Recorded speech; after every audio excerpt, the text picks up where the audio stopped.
Hey there folks, JD here, and today I wanted to do a little tutorial, hopefully a short tutorial, on my UFO.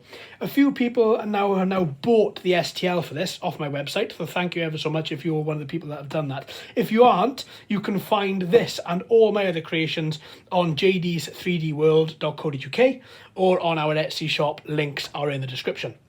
So what I wanted to do is I just wanted to put together this short video just to show you what to do. So when you get it in the package, you should get it like this, right? So you've got your little battery pack with your LEDs, you've got your tractor beam, and you've got your UFO. So what I've done in the modelling of this, I haven't tidied this one up too well. It's only just come off the printer, so that's why I've got a lot of marks on here from the supports. I decided to make a dowel and socket so that there'd be no glue necessary, and all you would need to do is just click this in, and then you've got yourself your little UFO completely glueless. And therefore, when I make more UFO bodies, you can then snap them on, snap them off, as to whichever one you want to have on show. So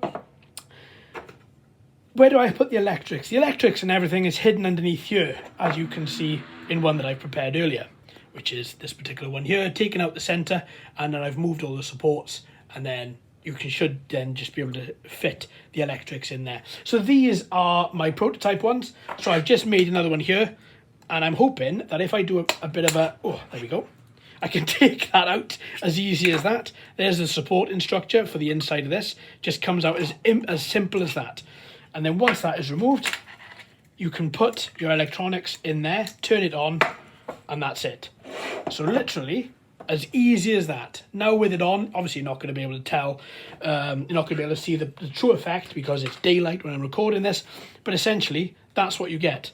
You get a UFO and tractor beam that looks like the UFO is taking something up into the tractor beam, into the UFO via the tractor beam. I think it looks really nice. I think it looks really sweet. I'm really happy with it. Obviously, I got a bit of wire hanging down there, which is why it's wobbling a bit. There we go. But I'm really happy with that. I think that looks fantastic. And again, it's all on our website and Etsy shop, but that was just a very, very quick video on showing you how to put it together, how to remove the supports. No glue is needed. It's very, very, very simple. And that's it. Right then, my friends, thanks ever so much for watching and listening. I've been JD, you've been fantastic as always. If you haven't already, please like and subscribe. Hello and welcome to all the new subscribers. I hope you're enjoying the channel. So until next time, my friends, happy printing.